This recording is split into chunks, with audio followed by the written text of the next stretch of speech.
Centro de Estudos Nova Era. Estudos, né? Centro de Estudos. Centro de Estudos Nova Era. Tanto os encarnados quanto os desencarnados.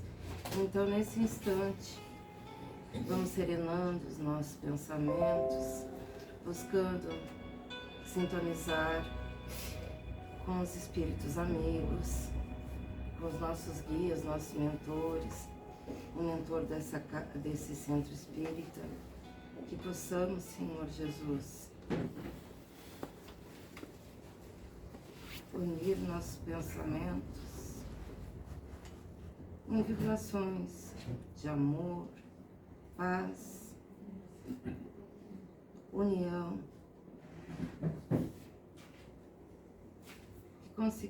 que consigamos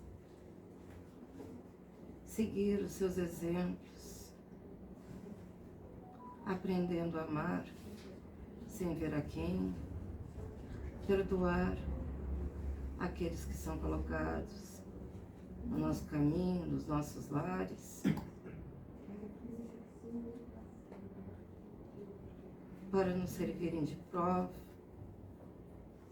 e para nos auxiliarem no nosso progresso. Pois daqui nada levamos, somente esses sentimentos verdadeiros de amor, perdão. Deixemos o orgulho de lado, procuramos então sintonizar realmente. Se hoje não conseguirmos, amanhã é um novo dia. Devemos agradecer sempre a oportunidade de estarmos aqui, vestindo muitas vezes essa matéria pesada, cheia de marcas, por já ter passado por várias etapas. Às vezes, nos perguntamos por quê. Nos revoltamos, porque não conseguimos entender que tantas dores, tanta ingratidão, tanta fome, tanta miséria. Mas lembremos sempre que cada dia é um novo recomeço e que, se olharmos para o lado, poderemos sempre estender a mão fraterna, amiga, para auxiliar algum irmão que está mais perdido do que nós, para que ele volte a sentir a confiança em seu coração, que Deus nunca abandona nenhum dos seus filhos. Que assim seja. Então agora iremos convidar a nossa irmã Odemari, da Sociedade Espírita Amor e Caridade, para fazer a exposição na noite de hoje.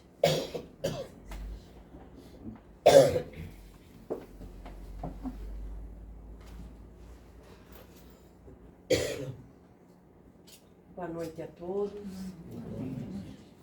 Trazemos então o abraço, a fraternidade da Sociedade Espírita Amor e Caridade a este lar, a todos vocês, com o planejamento da doutrinação da noite, que tem por título Brasil, Pátria do Evangelho. E escolhemos, para começar a nossa doutrina, a nossa exposição, justamente o texto do capítulo 1 do Evangelho, que tem por título o nome dessa casa, Nova Era. Como é de praxe nosso, nós vamos ler o texto do Evangelho para darmos a continuidade da explanação. Instrução dos Espíritos, então, no capítulo 1, diz o seguinte: Deus é o único e Moisés é o Espírito que ele envia em missão para torná-lo conhecido, não só dos hebreus, como também dos povos pagãos. O povo hebreu foi instrumento de que se serviu Deus para se revelar por Moisés e pelos profetas. E as vicissitudes por que passou esse povo destinavam-se a chamar a atenção geral e a fazer cair o véu que ocultava aos homens a divindade. Os mandamentos de Deus, dados por intermédio de Moisés, contêm um germe da mais ampla moral cristã. Os comentários da Bíblia, porém, restringiram-lhe o sentido, porque, praticada em toda a sua pureza, não a teriam então compreendido. Mas nem por isso os 10 mandamentos de Deus deixaram de ser como frontispício brilhante, qual farol destinado a clarear a estrada que a humanidade tinha de percorrer. Rogo então, nesse instante, a inspiração do alto, aos benfeitores espirituais, aos amigos que nos acompanham, para que nos inspirem e, principalmente, para que aflore daquilo tudo que temos em nós já registrado das anteriores existências, possamos nós, com a nossa palavra, tocar o coração de cada um e trazer ao conhecimento de todos, porque o Brasil é a pátria do Evangelho. Meus queridos irmãos, nós estávamos lendo o livro de Antônio Lima, justamente quando a nossa irmã Dilara entrou em contato conosco para se tínhamos a oportunidade de chegar a esta casa para trazer as noções do Evangelho e fazer uma explanação doutrinária.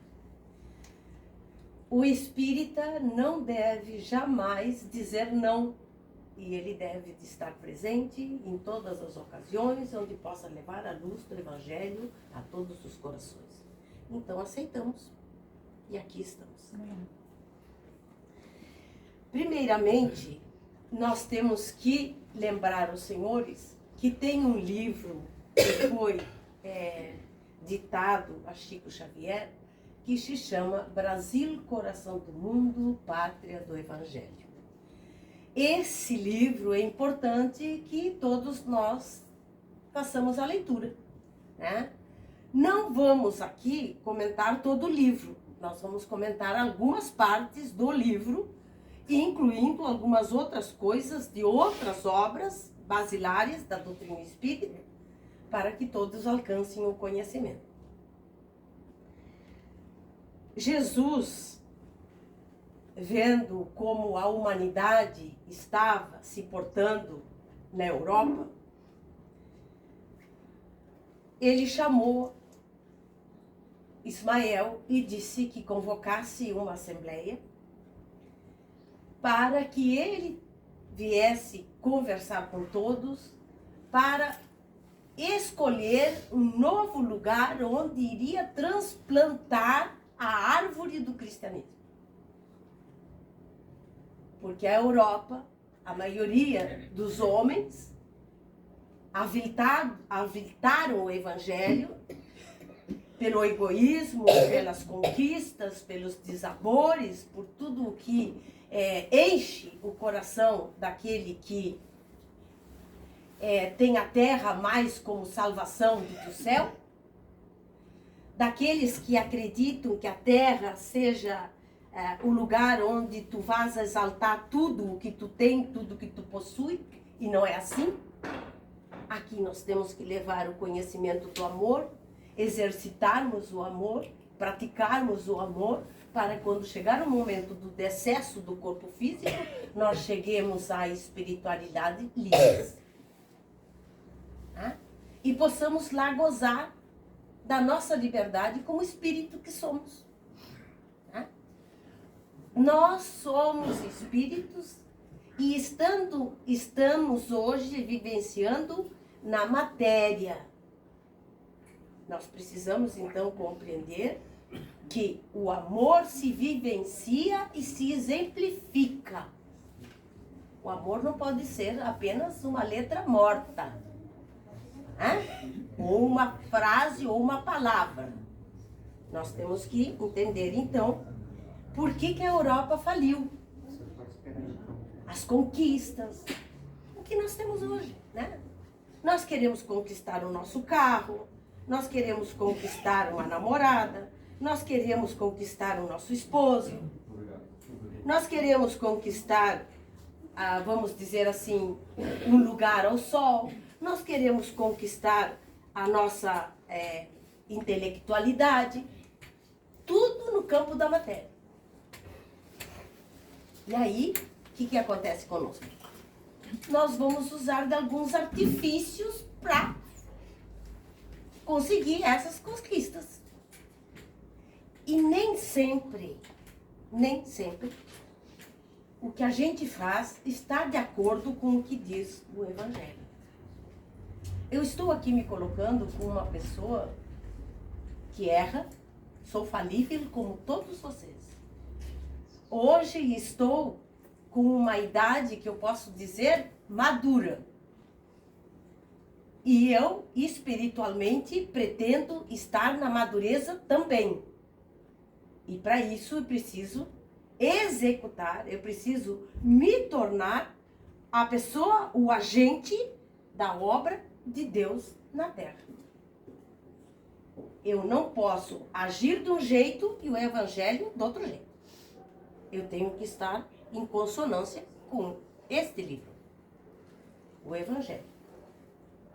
Então, os 10 mandamentos são, vamos dizer assim, as leis que nos regem, tanto no céu quanto na terra. E essas leis, pelos homens da Europa, foram colocadas no lixo. Haroldo Dutra Dias, quando faz as suas palestras, e tem uma específica sobre Brasil, coração do mundo, pátria do Evangelho, ele é ali muito categórico, né? E foi assim que o próprio Cristo se dirigiu a Ismael. Elil, faz um esforço. Precisamos encontrar uma terra onde nós possamos verdadeiramente fazer com que o Evangelho floresça nos corações dos homens. E aí saiu ele a procurar um lugar. Espiritualmente. Né? E aí ele encontrou. E foi de novo falar com o mestre. Encontrei um lugar. Tem muitas matas, verdejante, um lugar belíssimo, todo rodeado de mar. Tem muitas paisagens, existem seres lá que ainda não são doutrinados, que seriam os índios, né? Mas um lugar belíssimo e ainda mais, mestre, banhado por umas constelações que fazem justamente o símbolo que é o cruzeiro. A tua cruz. Mostre-me o lugar. E Jesus veio para justamente verificar o lugar. E aqui fincar a bandeira do Evangelho. Por isso que o Brasil é pátria do Evangelho. E nós vamos, de acordo com aquilo que Antônio Lima fala no livro, nós vamos verificar que foi uma saga fazer com que descobrissem esta terra, porque ainda os navegantes estavam ainda na conquista das Índias, de todos os tesouros das Índias, porque sempre o problema foi o tesouro, aquilo que brilha, né? E as conquistas deles eram justamente passar a África, fazer a curva e chegar às Índias. Né? Era isso que eles pretendiam. Nunca vir para este lado, a América, né? América do Sul, América do Norte, América Central. Mas, colocado no coração espiritual daqueles que seriam os propulsores da ideia, então, né, tiveram a ideia de fazer com que o rei da época enviasse caravelas para encontrar essa nova terra. E aí nós vamos então entender quem são essas pessoas que reencarnaram aqui. Porque todos nós somos reencarnantes. A gente não sabe a nossa trajetória. A gente não sabe quem foi. Mas todos nós já tivemos outras vidas. E aonde nós estávamos antes?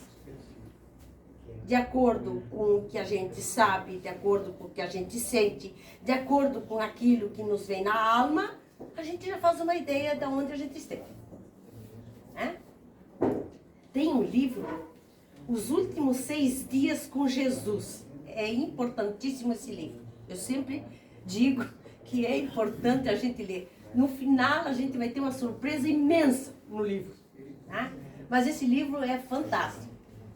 É um trabalhador espírita, é um médium que, desdobrado do corpo físico, ele vai à espiritualidade e vivencia os últimos 6 dias que esteve com Jesus. E ele tem uma baita de uma surpresa. Acho que na biblioteca. Então, né? Tá aí, então, para que todos possam ler. Né? Aqui na biblioteca tem, disse a nossa irmã de Lara, importante, então que a gente faça, né? Que a gente leia. E nós também, se nós saíssemos do corpo físico e rogássemos a Deus que nos levasse na época de Jesus, nós também íamos ter uma baita de uma surpresa. Né? Eu principalmente. Quanto mais trabalho tu tem, quanto mais tarefas Deus te dá, quanto mais tu tens que exemplificar, significa que mais compromissos tu tem e mais compromissos tu teve. Né? Então, posso não ter estado, vamos dizer, do jeito que esse irmão relata no livro, mas perto dali, com certeza a gente esteve. Continuando. Então, né, reencarnaram aqui no Brasil diversas personalidades justamente da época de Jesus. Quem foram eles? A gente lembra de alguns. Tem o The Chosen, né, que a juventude toda vê, né, principalmente o nosso querido Eduardo ali, né, que seguido está trabalhando com a Ferdes, e eles, em cima das filmagens do The Chosen que eles trabalham. Então, ali a gente pode verificar. Quem foram eles? Aí a gente lembra. A gente lembra de quem? Do governador da época. A gente lembra de quem? De Joana de Cusa, que ajudava os discípulos de Jesus com o dinheiro, arrecadava lá no palácio de todas as mulheres que ela conhecia, que desse algumas moedas ou alguma coisa que pertenciam a elas para ajudar na obra, porque ela foi cativada por Jesus. Nós conhecemos os discípulos, nós conhecemos o mestre, nós conhecemos o pai do mestre, nós conhecemos vamos dizer assim, João Batista. Quem foram os pais de João Batista? Algumas coisas a gente sabe. Né? E quais foram os outros vultos? O soldado que teve que fincar a espada para verdadeiramente saber se o Cristo havia mesmo morto. Os outros que foram para o Sinédrio e falaram mal do Cristo, né? Porque queriam o poder da época, né? Esses a gente lembra. E os outros? O ferreiro, que fez justamente porque Roma solicitou e ele precisava trabalhar, precisava adquirir, e ele fez os cravos justamente os cravos que fincaram o Cristo na cruz. E ele, arrependido, caiu ao chão, implorando a Deus que o perdoasse. Esses são os vultos que a gente conhece, né? Pessoas arrependidas. Mas nem por isso Deus deixou de estar ao lado delas. E elas reencarnaram diversas vezes. A chegar o momento de reencarnarem no Brasil. E aí quem foram eles? Quem é que lembra de Lôngilos? A gente fez uma palestra numa outra casa sobre justamente esse personagem. O São Longuinho, que todo mundo conhece da Igreja Católica, sabe? Dá não sei quantos pulinhos para achar não sei o quê, não é? Não é assim? Pois então, esse Lôngilos reencarnou no Brasil e foi a última reencarnação dele. Para vocês verem o que... Quem foi Lôngilos? Lôngilos foi justamente o soldado que fincou a espada, né? Aquele, né? Bastão com uma ponta, né? Para saber se justamente Jesus já havia perecido. E ele, quando saltou o sangue e ele ficou todo inundado e ele tinha um problema nas vistas e ele conseguiu começar a verificar que via, a partir daquilo ele começou a ver como ninguém, caiu de joelho aos pés de Cristo e implorou a Deus o que ele havia feito. Esse é São Longuinho, que todo mundo fala. É Lôngilos o nome dele, um soldado romano. Quem foi ele justamente no Brasil? Dom Pedro II. Veio como imperador para fazer aqui a abertura para que houvesse a liberdade dos escravos. Por quê? Porque o homem sedento de poder, de ganância, de falta de virtudes, resolveu escravizar homens para tirar o sustento, não só o sustento, mas a riqueza para os seus filhos, para amontoar, para muitas vezes até ganhar títulos de nobreza no chão brasileiro. E como Cristo disse que aqui seria a pátria do Evangelho, e isso não estava em desacordo com o amor, precisava fazer alguma coisa para limpar essa história. Então, o abnegado servidor, Lôngilos, se prontificou com o chamado do mestre a vir reencarnar como imperador no Brasil. E ele, daquilo que ele já tinha conhecimento, daquilo que ele adquiriu de todo esse tempo, ele foi um homem bondoso, respeitador de consciências, um homem que apaziguava consciências, que é o que nós precisamos fazer. Quando nós vemos que alguém está muito exacerbado, está já passando dos limites do respeito, nós temos que fazer com que as criaturas se apaziguem. Não temos que levantar armas. Nós temos que ensinar as criaturas a se desarmarem. Essa é a nossa função como espíritas. E como nós já estamos com o nosso horário já batido, né? Nós temos 20 minutos para fazer a nossa explanação. Nós vamos então, né, terminar a nossa explanação para dar a conclusão. Cristo, então, sempre olhando para nós. Cristo jamais deixou de olhar por qualquer um de nós. Saibam os senhores. Agora eu pergunto, e será que nós olhamos na direção dele? Será que nós estamos prontos? Será que nós, como espíritos que somos, nós estamos verdadeiramente prontos a olhar o Mestre de frente? Ou iremos cair de joelhos à sua frente?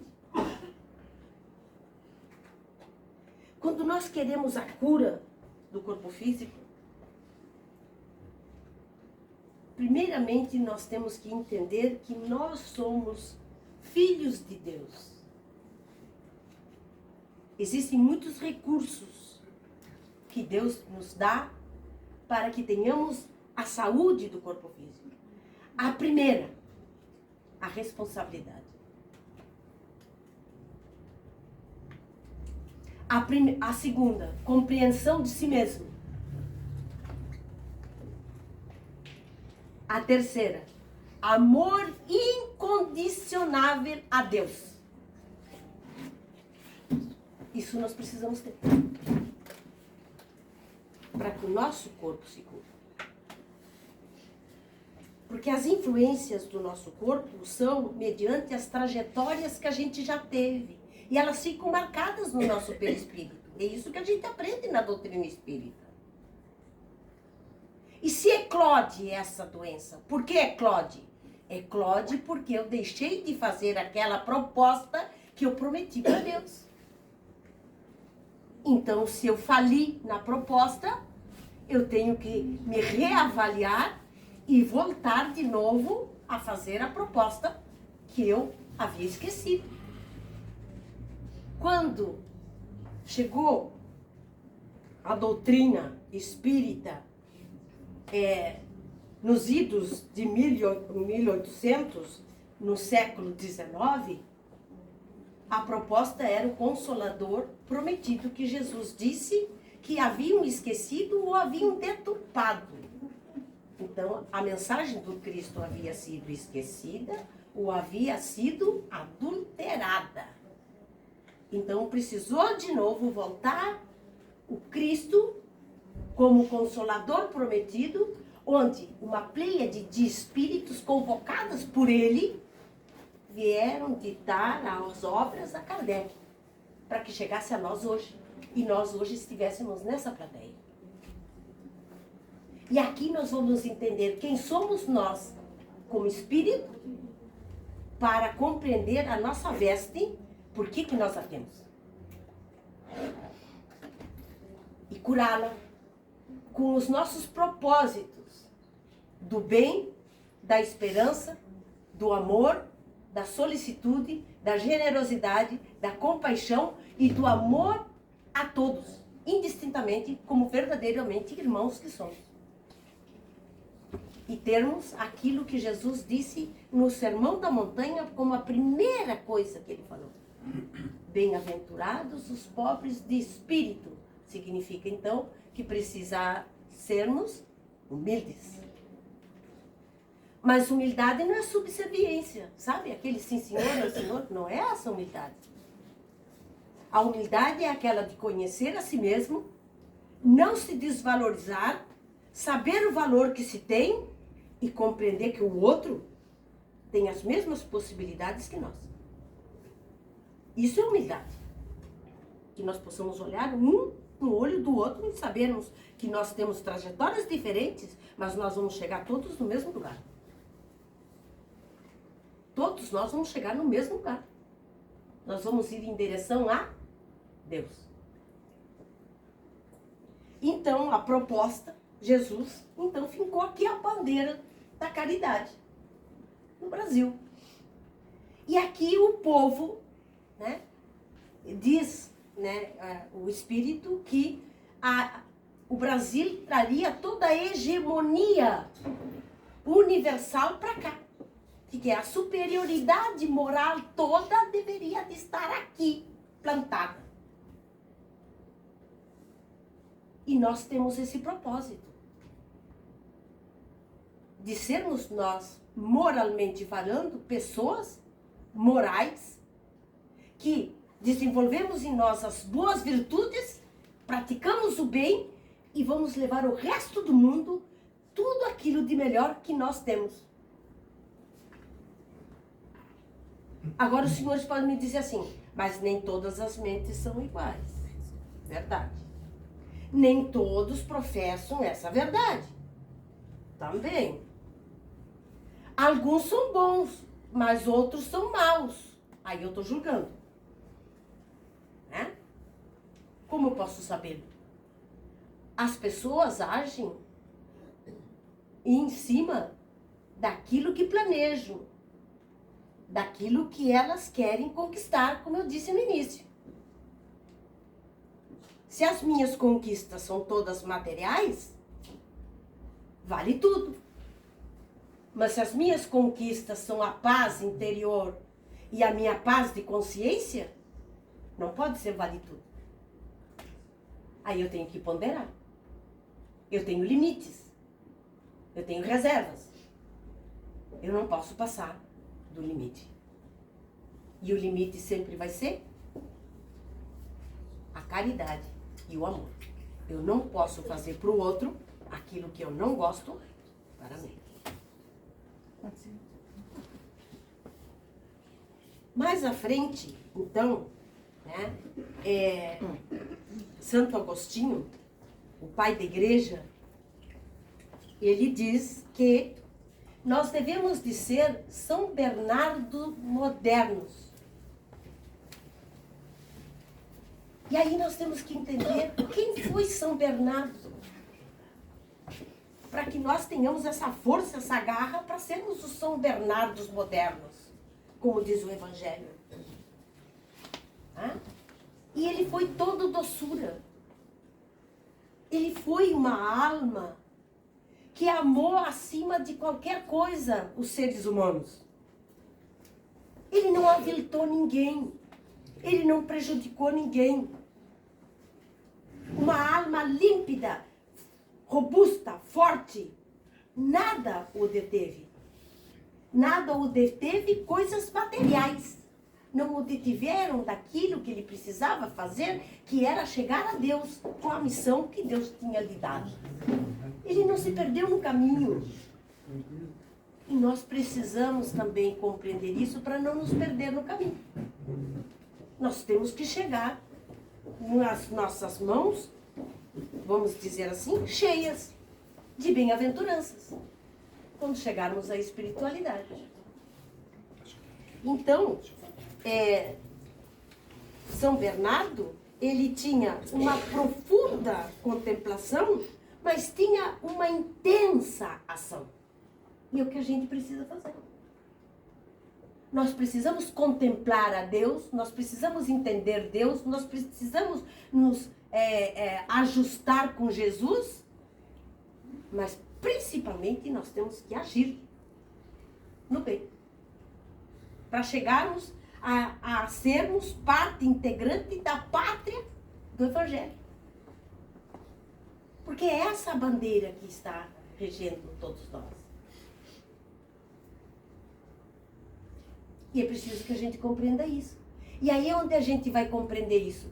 Quando a gente faz um contrato, né?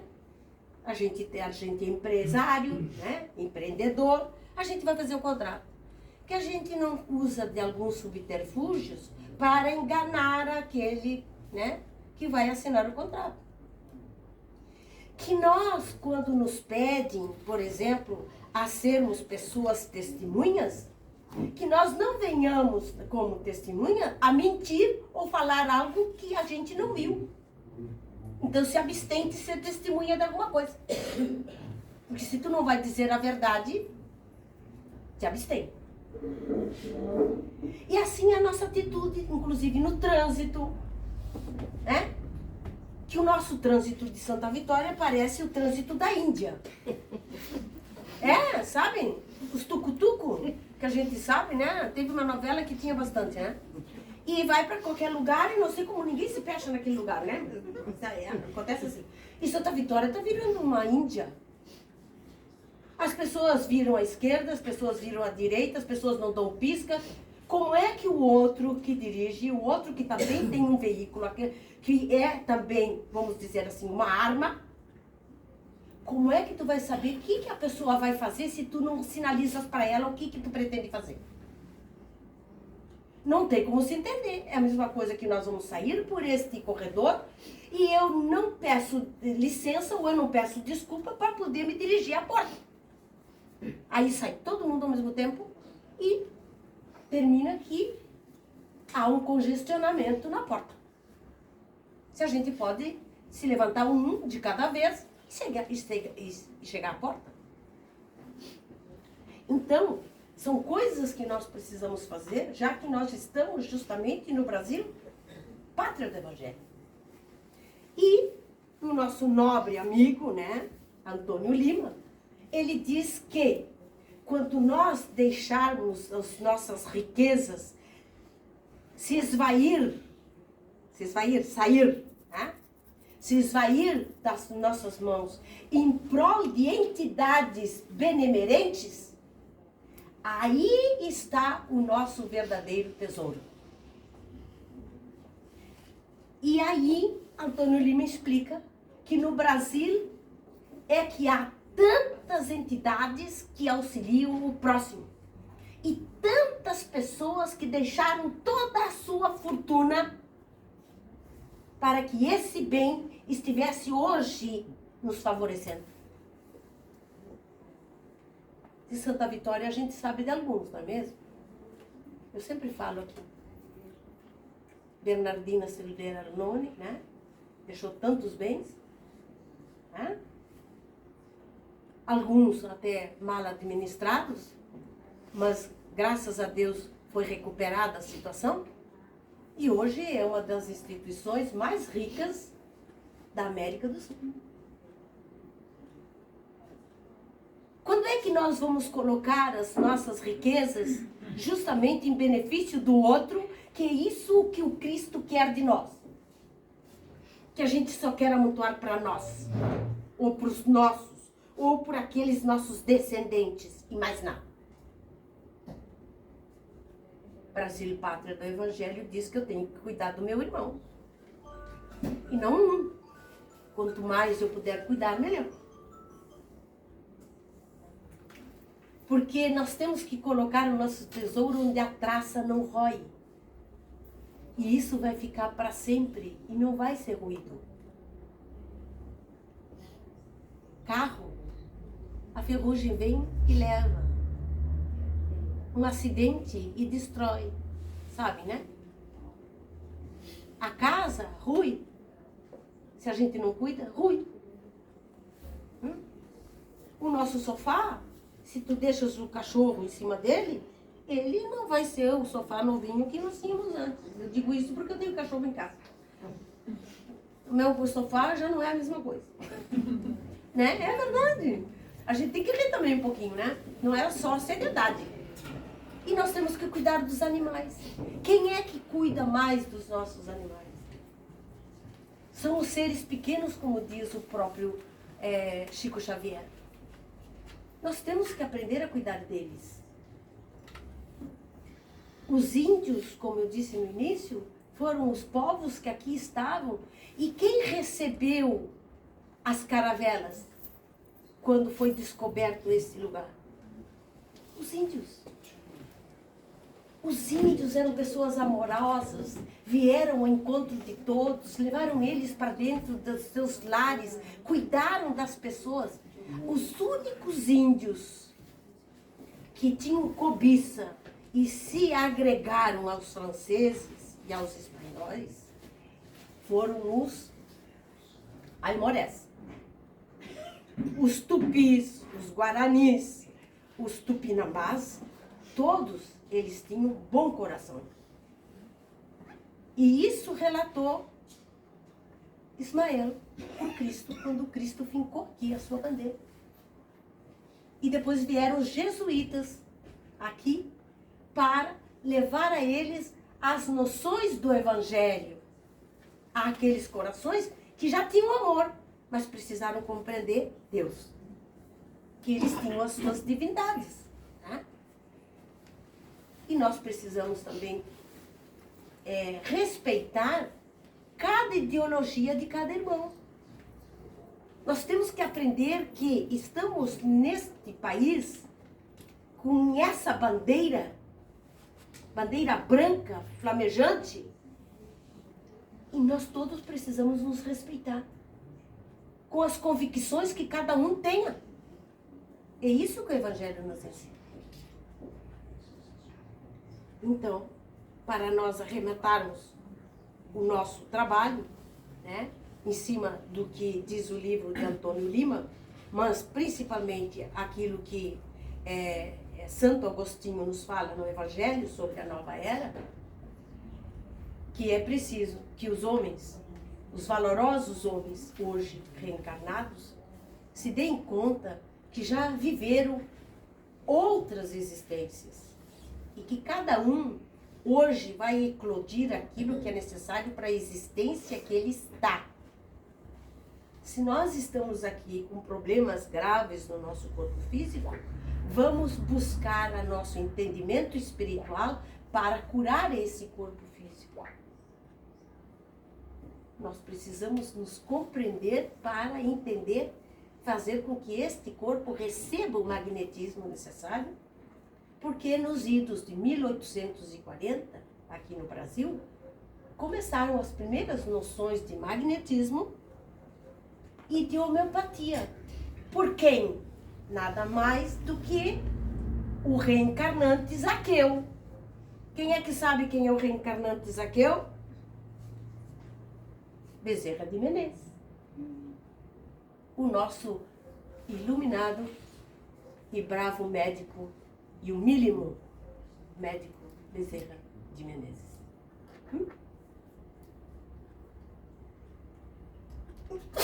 Então é isso que nós precisamos. E ele foi presidente da FEB, Federação Espírita Brasileira. E lá nos idos de 1868, 67, foi que ele publicamente disse que ele era espírita. E olha que naquela época era difícil a gente dizer que ser espírita... Ele que organizou, né, a Sociedade Espírita. Foi, ele Centros que organizou espíritas, como centros espíritas, como né? centros espíritas. E hoje ainda está trabalhando por nós. Então, quando o nobre espírito nos deu a inspiração de falarmos sobre Brasil, pátria do Evangelho, ele também disse que muitos aqui virão e muitos aqui ficarão. Então, meus irmãos, nós somos parte desse ambiente. Não é o outro que faz parte. Nós todos somos parte deste ambiente. Façamos o nosso esforço por nós e por todos. E vocês vão ver que brilhará, cada alma brilhará a ponto de fazer com que o seu corpo se cure. Porque é possível. Basta termos a fé e acreditarmos e nos curarmos internamente. Cada um sabe aonde precisa curar-se, hein? Não estou apontando o dedo aqui para ninguém. Eu sei aonde eu precisava me curar, me curei. Digo para os senhores, me curei. E hoje posso dizer para os senhores que uma das grandes coisas que fornece a cura para nós é o perdão. Dá o perdão e o corpo de vocês resplandece. Assim como o espírito. Porque quem resplandece primeiro é o espírito. Senhor, me destes a oportunidade. Auxilia-me sempre a trazer a palavra da Boa Nova e incitar nos corações dos homens, teus filhos, a prática do amor, do conhecimento de si mesmo, da generosidade para consigo e para com o outro, da humildade de ver-se e também não julgar os demais, de levantar-se após a queda, porque a gente cai, mas é preciso levantar-se e é preciso que a gente caminhe na direção do Cristo. Muita paz e muita luz sobre todos. Gostaria de saber se alguém tem alguma pergunta, se algum comentário sobre a exposição feita agora para a nossa irmã Udemari. Alguém? Não? Bom, então gostaríamos de agradecer a tua presença, a tua exposição, ao Eduardo também, né, que se puseram vir aqui uma noite fria como hoje, né, trazer esse esclarecimento, que tu nos ajuda a darmos um passo, sempre, né? O nome da casa já, né, já traz o sentimento que é necessário. Exatamente. Uma nova era para todos nós. Uma nova era para todos nós. Então agora faremos algumas vibrações. Em tranquila serenidade e confiantes no Divino Amigo, abramos os corações em vibrações de paz, amor e fraternidade, em benefícios de nossos irmãos mais necessitados. Vibremos pela paz no mundo, pela confraternização religiosa, pelos países que se encontram em guerra, pelos dirigentes de povos, pelo Brasil, coração do mundo, pátria do Evangelho, por todos os doentes em hospitais, sanatórios, casas de saúde e onde quer que se encontre, pelas crianças, principalmente órfãos e abandonados e desamparados, pela juventude, pela velhice abandonada, pelos espíritos que estão reencarnando com tarefas definidas, pelos espíritos desencarnados na crosta, no umbral e nas trevas, pelos espíritos desencarnados no vale dos suicidas, pelos trabalhadores do bem, pelos nossos amigos e por aqueles que se dizem nossos inimigos, pelas criaturas encarceradas nos presídios, pelos nossos parentes, pelos nossos e por todos os lares da terra, por nossa casa de oração, pela nossa casa de oração e por o centro, pelo nosso centro de estudo, Nova Era. Também pela Sociedade Espírita Amor e Caridade e por todas as casas espíritas, por nós mesmos e por todos os irmãos que não puderam comparecer na noite de hoje. Que Deus nos abençoe hoje e sempre e que nos permita que ao sairmos daqui possamos levar para os lares estes bons fluidos, essa energia leve e esses bons pensamentos, e que possamos compartilhar com as pessoas que conosco convivem. Que assim seja. Que assim seja.